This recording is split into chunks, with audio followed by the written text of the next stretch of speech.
Friends, NCERT की जुबान जिसमें हम GS NCERT study centre channel पे आपका स्वागत है। हम लेके आए हैं क्लास 10th का समकालीन भारत 2 बुक से चैप्टर है संसाधन एवं विकास। इसका पहला पार्ट हम कर चुके हैं, आज हम दूसरा पार्ट इसमें शुरू करेंगे और यह वीडियो हमारे लिए बहुत ही हेल्पफुल होने वाला है, जिसमें DCPLSB, KBS, NBS, EMR, BPSC, TRE4 के लिए बहुत ही हेल्पफुल होगा। तो हम शुरू करते हैं संसाधन एवं विकास में मृदाओं के वर्गीकरण के बारे में।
हम शो करेंगे मृदा संसाधन के बारे में। ठीक है, मृदा संसाधन क्या कहलाता है? मिट्टी या मृदा किस प्रकार का संसाधन है? मिट्टी है और मृदा वे किस प्रकार का संसाधन है?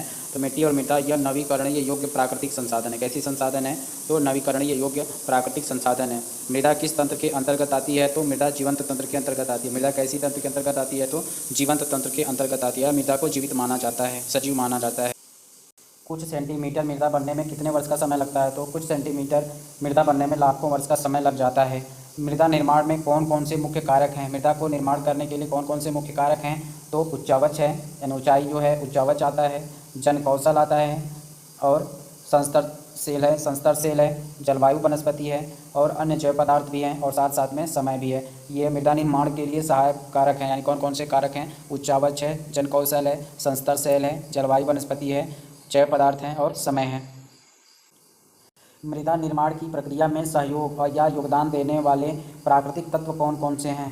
तो इसमें है तापमान परिवर्तन, बहते जल की क्रिया, पवन है, हिमनदी है और अपघटन क्रियाएं हैं। यह मृदा निर्माण में योगदान देती हैं। अगला प्रश्न है कि भारत के मृदा का वर्गीकरण किस आधार पर किया जाता है?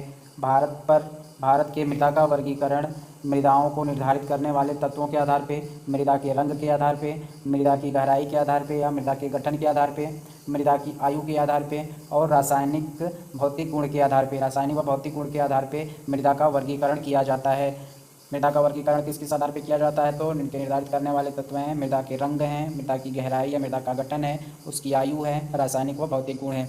मृदा किस प्रकार के पदार्थों से बनती है? मृदा किस प्रकार के पदार्थों से बनती है? तो मृदा जैव और अजैव पदार्थों से बनती है। मृदा किस प्रकार के पदार्थों से बनती है? तो मृदा जैव और अजैव पदार्थों से मिलकर बनती है। मृदा परिच्छेदिका, मृदा परिच्छेदिका को सही क्रम बताइए। मृदा परिच्छेदिका का क्रम क्या है? मृदा परिच्छेदिका ऊपर से नीचे की बात करें तो सबसे ऊपर कौन सी है? ऊपरी संस्तर की मृदा है। सबसे ऊपर ऊपरी संस्तर की मृदा है। फिर उसके नीचे उप मृदा अपक्षयित चट्टानें हैं। फिर बालू, गाद, सिल्ट व मृतिका है। ये तीसरे नंबर पर आती है। 1 2 3 4 यानी कि अपक्षयित 4 क्रम में रखी गई है। पहले में ऊपरी संस्तर की मृदा है जिसे उप मृदा या अपक्षयित चट्टानें कहते हैं इसको। ठीक है, ये चौथे क्रम में सबसे ऊपरी क्रम में कौन कौन सी मृदा आती है? ऊपरी संस्तर की मृदा या उप मृदा अपक्षयित चट्टानें, एक ही क्रम में आती है। फिर उसके बाद बालू, गाद, सिल्ट व मृतिका आती है। फिर आती है अधः स्तरीय अपक्षयित आधारी चट्टानें, अधः स्तरित अपक्षयित आधारी चट्टानें। फिर चौथे नंबर पर आती है अपक्षय रहित आधारी चट्टानें। अपक्षय रहित आधारित चट्टानें कब आती है? तो सबसे निचले क्रम से पूछा जाएगा कि मृदा परिच्छेदिका में सबसे अधिक मात्रा का क्रम कहाँ से होता है? तो मृदा परिच्छेदिका में सबसे अधिक मात्रा नीचे से शुरू होता है। कब होता है? नीचे से ऊपर होता है। मृदा परिच्छेदिका में सबसे अधिक मात्रा कहाँ पे होता है? नीचे से ऊपर रहता है। तो नीचे सबसे नीचे कौन सी है मृदा? सबसे नीचे अपक्षय रहित आधारित चट्टानें, जिसका अपक्षय नहीं किया जा सकता, वो चट्टानें सबसे नीचे हैं। फिर उसके बाद अधः स्तरीय अपक्षयित आधारित चट्टानें हैं। ठीक है। आधा स्तर यानी कि जो आधा स्तरीय अपक्षयी चट्टानें करी जा सकती हैं और दूसरे नंबर पे नीचे से। तीसरे नंबर पे है बालू का सिल्ट व मृत्तिका है। फिर चौथे नंबर पे आती है ऊपरी संस्तर की मृदा और उपमृदा अपक्षयी चट्टानें जो आती हैं, सबसे ऊपरी मृदा है। ठीक है। अब बात करेंगे मृदा का वर्गीकरण के बारे में। मृदाओं का वर्गीकरण, मृदा कौन कौन सी है। पहली मृदा क्या है, जलोढ़ मृदा। जलोढ़ मृदा क्या कहलाती है, वह मृदा जो विस्तृत रूप से फैली हुई है और देश की महत्वपूर्ण मृदा कही जाती है, वह जलोढ़ मृदा कहलाती है। देश की महत्वपूर्ण मृदा किसे कहा जाता है, तो देश की महत्वपूर्ण मृदा को जलोढ़ मृदा कहा जाता है। ठीक है। और सबसे विस्तृत रूप में फैली हुई या देश की महत्वपूर्ण मृदा जलोढ़ मृदा है। जलोढ़ मृदा से किसका निर्माण हुआ है, जलोढ़ मृदा से संपूर्ण उत्तरी मैदान का निर्माण हुआ। संपूर्ण उत्तरी मैदान का निर्माण किस मृदा से हुआ है, तो जलोढ़ मृदा से हुआ है। उत्तरी मैदान की मृदा किस नदी से निक्षेप से बनी है, किस नदी के निक्षेप से बनी है उत्तरी मैदान का, तो हिमालय, गंगा, ब्रह्मपुत्र और सिंध नदी से उत्तरी मैदान का निर्माण हुआ है। उत्तरी मैदान की जलोढ़ मृदा राजस्थान और गुजरात तक किसके द्वारा फैला हुआ है, तो उत्तरी मैदान की जलोढ़ मृदा जो है एक सकरी गली के माध्यम से, एक सकरी गलियारे के माध्यम से राजस्थान और गुजरात तक फैला हुआ है। पूर्वी तट का निर्माण किस मृदा से हुआ है, तो पूर्वी तट का निर्माण भी जलोढ़ मृदा से हुआ है। पूर्वी तट का निर्माण जो जलोढ़ मृदा से, उसके लिए कौन सी नदियाँ हैं, तो महानदी है, गोदावरी है, कृष्णा है, कावेरी। इन नदियों से पूर्वी तट के मैदान का निर्माण हुआ है। जलोढ़ मृदा में क्या क्या पाई जाती है, जलोढ़ मृदा में क्या क्या पाई जाती है, तो जलोढ़ मृदा में रेत पाई जाती है, सिल्ट पाए जाते हैं और मृत्तिका पाई जाती है। जलोढ़ मृदा में क्या क्या पाई जाती है, रेत पाई जाती है, सिल्ट पाए जाते हैं और क्या पाई जाती है, मृत्तिका पाई जाती है।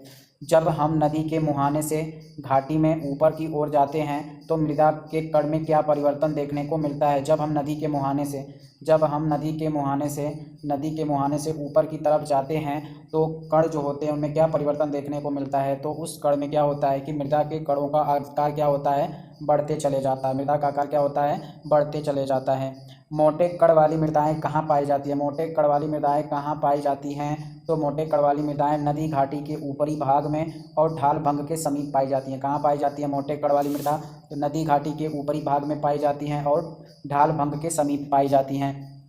मोटे कण वाली मृदा आमतौर पर कहाँ देखने को मिलती है, तो द्वार क्षेत्र में देखने को मिलती है, चो क्षेत्र में देखने को मिलती है और तराई क्षेत्र में देखने को मिलती है। मोटे कण वाली मृदा कहाँ देखने को मिलती है, द्वार क्षेत्र में, चो क्षेत्र में और तराई क्षेत्र में। द्वार क्षेत्र, चो क्षेत्र और तराई क्षेत्र क्या है, तो पर्वतों की तलाटी पर बने मैदान। पर्वतों की तलाटी पर बने मैदान को हम द्वार क्षेत्र, चो क्षेत्र और तराई क्षेत्र कहते हैं। पर्वतों के तटीय वाले मैदान पर जो क्षेत्र बने होते हैं उसको हम द्वार क्षेत्र, चौ क्षेत्र और तराई क्षेत्र के नाम से इंगित किया जाता है। आयु के आधार पर जलोढ़ मृदा कितने प्रकार की होती है, आयु के आधार पर जलोढ़ मृदा को दो प्रकार से बांटा गया है। पहले पुरानी जलोढ़ मृदा किसे कहा जाता है, तो पुरानी जलोढ़ मृदा को बांगर कहा जाता है। पुरानी जलोढ़ मृदा को क्या कहा जाता है, बांगर कहा जाता है। पुरानी जलोढ़ मृदा को बांगर कहा जाता है। और नई जलोढ़ मृदा को क्या कहा जाता है, तो खादर कहा जाता है। नई जलोढ़ मृदा को खादर कहा जाता है और पुरानी जलोढ़ मृदा को बांगर कहा जाता है। नई जलोढ़ मृदा को खादर कहा जाता है और पुरानी जलोढ़ मृदा को बांगर कहा जाता है। सबसे ज़्यादा महीन कण किस मृदा में पाई जाती है, सबसे ज़्यादा महीन कण खादर मृदा में पाई जाती है। सबसे महीन कण किस मृदा में पाई जाती है, तो खादर मृदा में सबसे महीन कण पाई जाती है। पौष्टिक जलोढ़ मृदा में कौन कौन से तत्व पाए जाते हैं, पौष्टिक जलोढ़ मृदा में कौन कौन से तत्व पाए जाते हैं, पौष्टिक जलोढ़ मृदा में कौन कौन से तत्व पाए जाते हैं, तो पोटास पाया जाता है, फास्फोरस पाया जाता है और चूनायुक्त होती है। जलोढ़ मृदा चूनायुक्त होती है, इसमें फास्फोरस की मात्रा पाई जाती है, पोटास पाया जाता है। पोटास, फास्फोरस और चूनायुक्त पदार्थ किस फसल के लिए उपयुक्त होते हैं, तो पोटास, फास्फोरस, चूनायुक्त पदार्थ गन्ना के लिए, चावल के लिए, किसके लिए, गन्ना के लिए, चावल के लिए, गेहूं के लिए और दलहन अन्य अनाज के लिए पोटास, फास्फोरस और चूनायुक्त पदार्थ की आवश्यकता होती है। किन क्षेत्रों की मृदाएं क्षारीय होती हैं, तो सूखे क्षेत्र की जो मृदा होती है वो क्षारीय होती है। सूखे क्षेत्र में पाए जाने वाली मृदा किस प्रकार की मृदा होती है, तो क्षारीय मृदा होती है।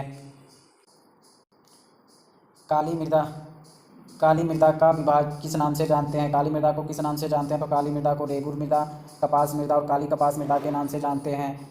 काली मृदा किस खेती के लिए महत्वपूर्ण है, काली मृदा जो है कपास की खेती के लिए महत्वपूर्ण है। काली मृदा के निर्माण में महत्वपूर्ण योगदान किसका है, तो काली मृदा के निर्माण में महत्वपूर्ण योगदान जलवायु का और जनक शैल का है।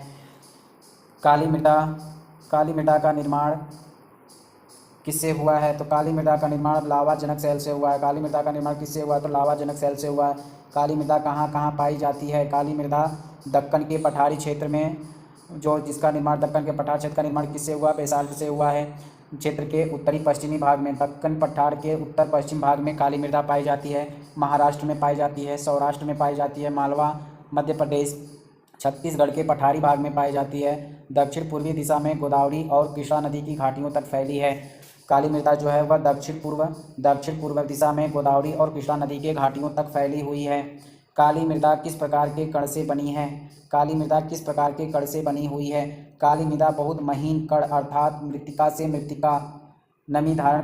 से मृत्तिका बहुत ही महीन कण से बनी हुई है काली मृदा। इसमें थोड़ा सा भी पानी पड़ने पर गीला रूप आ जाता है मिट्टी में, तो बहुत ही महीन कण से इसका निर्माण हुआ है। नमी धारण करने की क्षमता सबसे अधिक किस मिट्टी में पाई जाती है? तो नमी धारण करने की सबसे अधिक क्षमता काली मृदा में पाई जाती है, क्योंकि यह पूरी तरह से महीन मिट्टी होती है, इसलिए नमी धारण तुरंत कर लेती है। काली मृदा में कौन कौन से पौष्टिक तत्व पाए जाते हैं? काली मृदा में कैल्शियम कार्बोनेट, मैग्नीशियम, पोटास, चूना पाया जाता है। कैल्शियम कार्बोनेट, मैग्नीशियम, पोटास और चूना पाया जाता है। काली मृदा में किसकी मात्रा कम पाई जाती है? तो काली मृदा में फास्फोरस की मात्रा कम पाई जाती है। काली मृदा में किसकी मात्रा कम पाई जाती है? तो फास्फोरस की मात्रा कम पाई जाती है। काली मृदा में दरारें किस मौसम में पड़ती हैं? तो काली मृदा में दरारें जो पड़ती हैं वह गर्म और शुष्क मौसम में पड़ती हैं। गर्म और शुष्क मौसम में काली मृदा में दरारें पड़ जाती है। काली मृदा में जुताई की शुरुआत मौसम से पहले क्यों की जाती है? तो मानसून प्रारंभ होने से पहले की बौछारों से ही मानसून के पहले बौछार से ही काली मृदा की जुताई की जाती है, क्योंकि अगर थोड़ा सा भी पानी पड़ जाता है तो इसकी मिट्टी चिपचिपी हो जाती है, जिससे जुताई कर पाना संभव नहीं हो पाता है।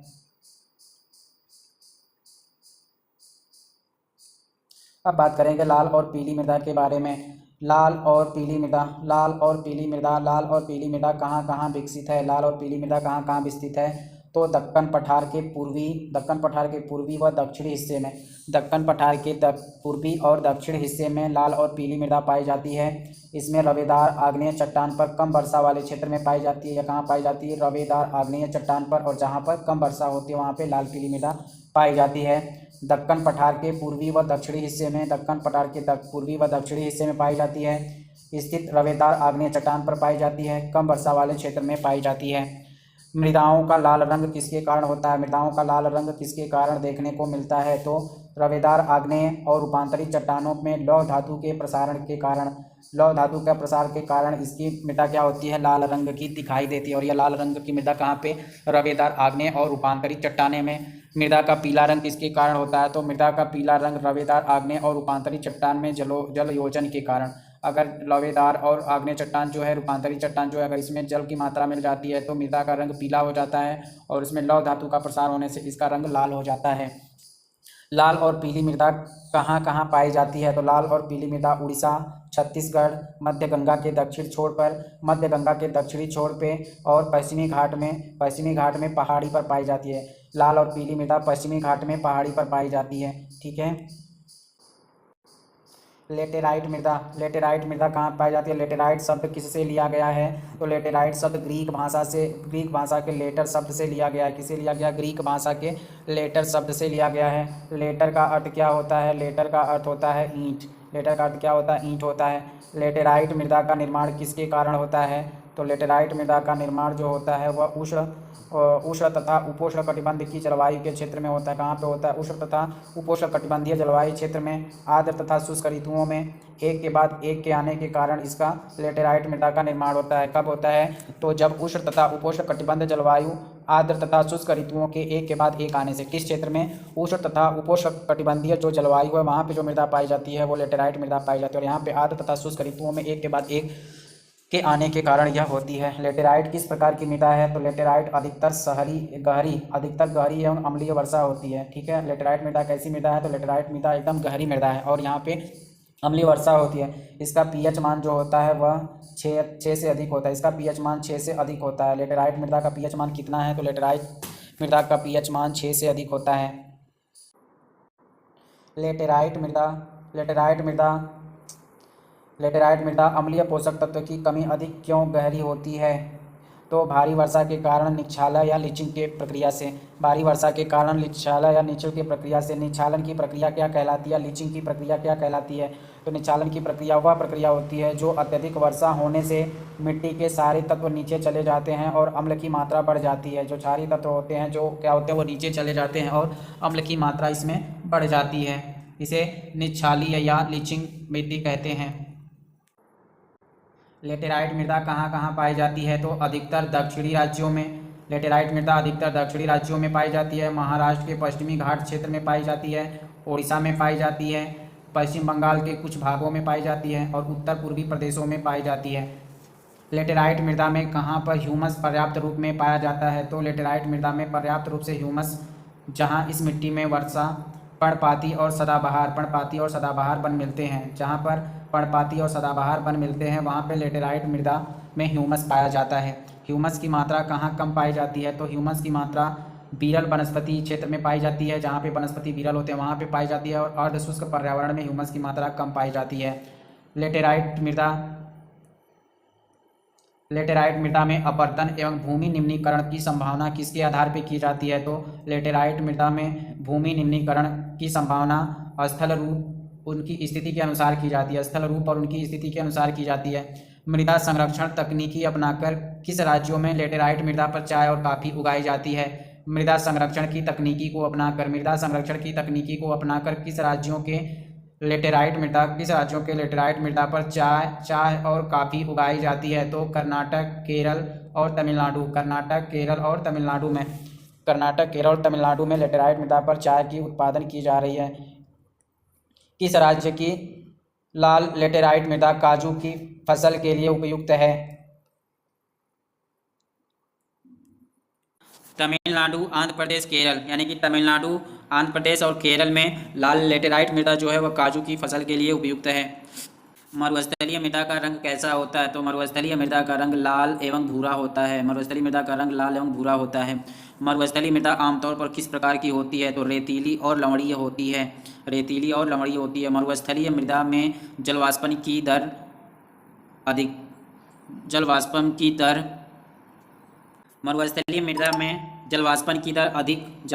दर अधिक और मृदाओं में ह्यूमस और नमी की मात्रा कम क्यों होती है? शुष्क जलवायु और उच्च तापमान के कारण मृदाओं में जो मरुस्थलीय मृदा है उसमें जलवाष्पन का दर अधिक होता है, मृदाओं में ह्यूमस पाया जाता है और नमी की मात्रा में कमी पाई जाती है। मरुस्थलीय मृदा में जल अंतः स्पंदन किसके कारण अवरुद्ध हो जाता है? तो मृदा की सतह के नीचे कैल्शियम की मात्रा बढ़ने से और दूसरा नीचे की परतों में चूने के कंकड़ की सतह पाए जाने से। अंतः स्पंदन क्या कहलाता है? अंतः स्पंदन वह प्रक्रिया होती है जिसमें जमीन की सतह पर मौजूद जल मिट्टी में प्रवेश होता है। अंतः स्पंदन की प्रक्रिया क्या कहलाती है? कि जमीन पर मौजूद जल मिट्टी में प्रवेश कर जाता है। मरुस्थलीय मृदा को किस प्रकार कृषि योग्य बनाया जा सकता है? सही तरीके से सिंचित करके मरुस्थलीय मृदा को कृषि योग्य बनाया जा सकता है। मरुस्थलीय मृदा को सिंचित करके कृषि योग्य कहाँ पर बनाया जा रहा है? तो पश्चिमी राजस्थान में। कहाँ पे बनाया जा रहा है? तो पश्चिमी राजस्थान में बनाया जा रहा है। मरुस्थलीय मृदा को सिंचित करके कृषि योग्य कहाँ पर बनाया जा रहा है? तो पश्चिमी राजस्थान में बनाया जा रहा है। अगला प्रश्न क्या है? वन मृदा के बारे में जानेंगे। वन मृदा कहाँ पर पाई जाती है? तो वन मृदा आमतौर पर पहाड़ी और पर्वतीय क्षेत्रों में जहाँ पर पर्याप्त वर्षा वन है, दोनों कंडीशन होनी चाहिए, उसको वन मृदा कहेंगे। वन मृदा किसे कहेंगे? दोनों कंडीशन हो। वहाँ पे पहाड़ी और पर्वतीय क्षेत्र में जहाँ पे मृदा पाई जाती है और जहाँ पे पर्याप्त वर्षा वन है उसे पर्वतीय वन मृदा कहेंगे। कोई एक कंडीशन अगर नहीं होगा तो उसको वन मृदा नहीं कहेंगे। वन मृदा के गठन में किसके अनुसार बदलाव आता है? तो वन मृदा के गठन में पर्वतीय पर्यावरण के कारण बदलाव आता है। वन मृदा नदी घाटियों में किस प्रकार की होती है? तो वन मृदा नदी घाटियों में दोमट और सिल्टदार टाइप प्रकार की होती है। यानी कि वन मृदा अगर नदी घाटियों में बात करें तो कैसी होती है? तो दोमट और सिल्टदार होती है। वन मृदा का गठन ऊपरी ढालों पर कैसे होता है? तो वन मृदा का गठन ऊपरी ढालों पर मोटे कणों के रूप में होता है। वन मृदा हिमालय के हिमाच्छादित क्षेत्रों में किस प्रकार की होती है? तो वन मृदा हिमालय के हिमाच्छादित क्षेत्रों में एसिडिक होती है, यानी अधिक एसिडिक होती है तथा ह्यूमस रहित होती है। अधिक एसिडिक होती है और ह्यूमस रहित होती है। वन मृदा कहाँ पर बहुत ज़्यादा मात्रा में अपर्दन होता है? वन मृदा के कहाँ पर बहुत ज़्यादा मात्रा में अपर्दन होता है? तो हिमालय के हिमाच्छादित क्षेत्रों में वन मृदा का बहुत ज़्यादा मात्रा में अपर्दन होता है। वन मृदा कहाँ पर उपजाऊ होती है? वन मृदा कहाँ पर उपजाऊ होती है? तो नदी घाटी के निचले क्षेत्र में। वन मृदा नदी घाटी के निचली क्षेत्रों में उपजाऊ होती है, जहाँ पर नदी सोपान होते हैं और जलोढ़ पंख होते हैं, वहाँ पे वन मृदा क्या होती है? अधिक उपजाऊ होती है। मृदा अपरदन एवं संरक्षण। मृदा अपरदन एवं संरक्षण।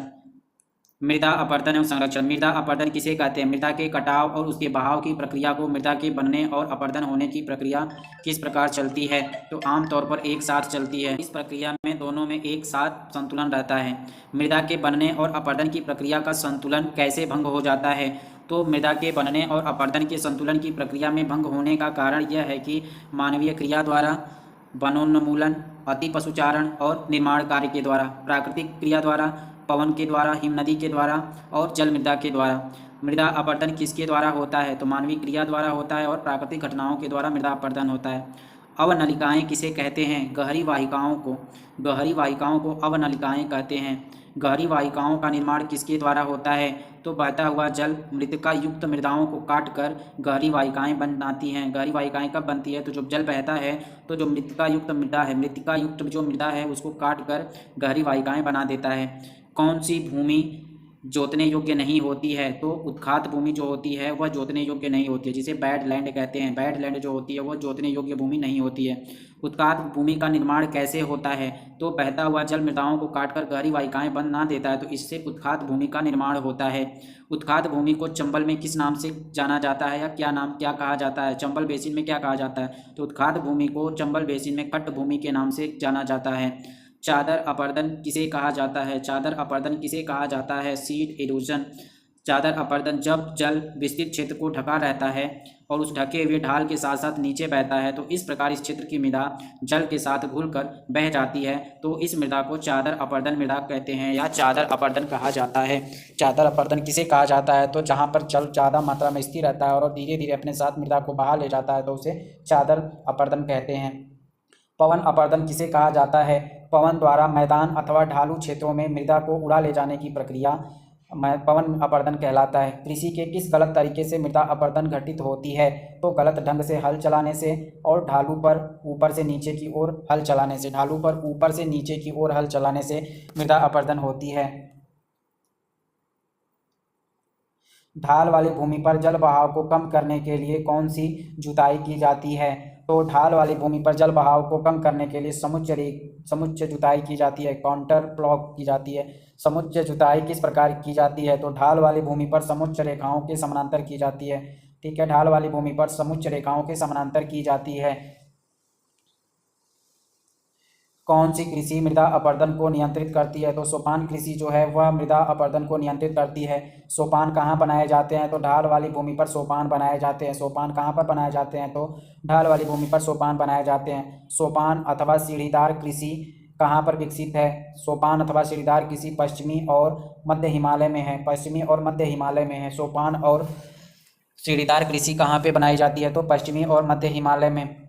पट्टी कृषि किसे कहते हैं? पट्टी कृषि किसे कहते हैं? पट्टी कृषि फसलों के बीच में उगाई जाने वाली घास की पट्टियों को पट्टी कृषि कहते हैं। फसलों के बीच में उगाई जाने वाली घास की पट्टियाँ, फसलों के बीच पट्टियाँ क्यों उगाई जाती हैं? तो पवनों द्वारा जनित बल को कमजोर करने के लिए पट्टियाँ उगाई जाती हैं। पट्टियों में किस प्रकार के खेत को बांटा जाता है? बड़े खेतों को पट्टियों में बांटा जाता है, पट्टियों वाले खेत में बांटा जाता है। रक्षक मेखला शेल्टर बेल्ट किसे कहते हैं? पेड़ों को कतारों में लगाना रक्षक मेखला कहलाता है। रक्षक मेखला क्यों बनाई जाती है? तो पवनों की गति को कम करने के लिए रक्षक मेखला बनाई जाती है। पवनों की गति को कम करने के लिए रक्षक मेखला बनाई जाती है। रक्षक पट्टियां महत्वपूर्ण योगदान कहाँ पर देखने को मिलता है? तो पश्चिमी भारत में रेत के टीलों के अस्थायी कारण के कारण, पश्चिमी भारत में रेत के टीलों के अस्थायित्व के कारण देखने को मिलता है।